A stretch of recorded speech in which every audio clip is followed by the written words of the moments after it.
Members of the public, it's your opportunity. Welcome. Please state your name. Are you going to speak on behalf of the council? Name, what part of town you're from, and you'll have 5 minutes as a representative of the Fairview Community Council.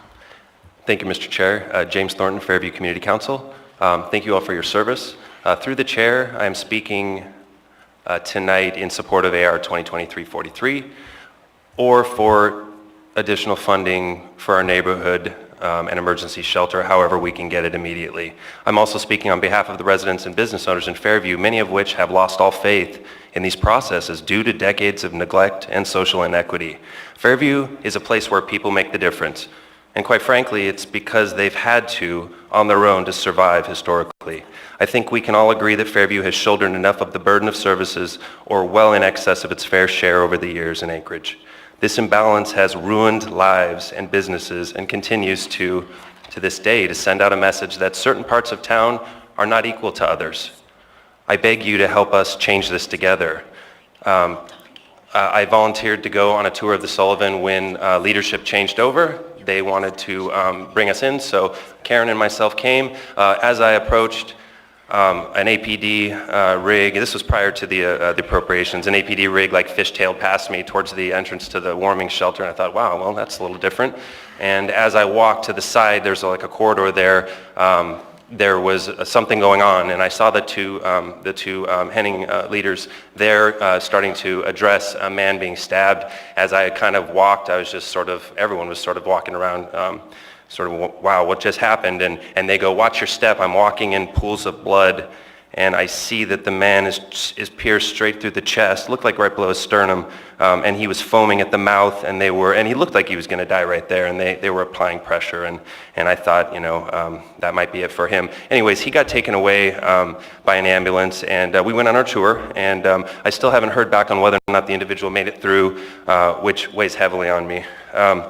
Since October, there's been almost a 300% increase in service calls to the Sullivan Arena and a 60% increase in calls to the surrounding area. These calls and what we are seeing happen include, but not limited to, shootings, burglaries, assaults, trespassing, stabbings, egregious shoplifting, individuals screaming through the streets, graffiti, multiple arsons, issues with troublesome individuals. The list goes on. From January 1 to 28 alone, there were at least 29 medic assist calls, 26 disturbances, 25 folks with mental issues needing services, 18 trespasses, and 21 assaults amidst many more calls. That's just at the 1600 Gamble location or the Sullivan Arena. In the surrounding area, from the same dates, 58 disturbance calls, 43 medic assists, 26 follow-ups, 16 welfare checks, 28 trespasses, 30 mental health calls, 23 assaults, and 16 suspicious persons, amongst others. As you all contemplate how we will fund and manage our houseless and homeless services after April 30th and up until then, with no identified sources of funding, and quite frankly, a scared and disheartened community, please make sure and allocate funds to our neighborhood, not just inside the walls of the Sullivan, or whatever future site may or may not be brought to the table. APD has increased patrols with the $250,000 appropriated, but ask any resident and they will tell you it's not enough for our community safety. We need consistent and trained eyes on our streets 24/7.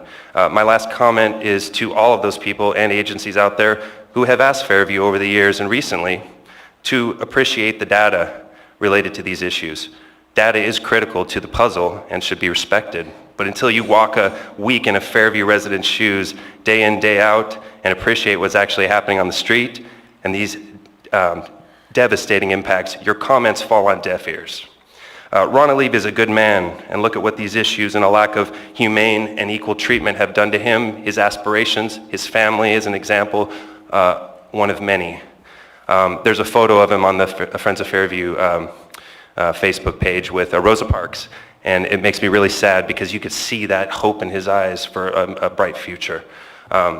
He kept his sense of humor, though, throughout it all, which is something. This is not a political issue for Fairview.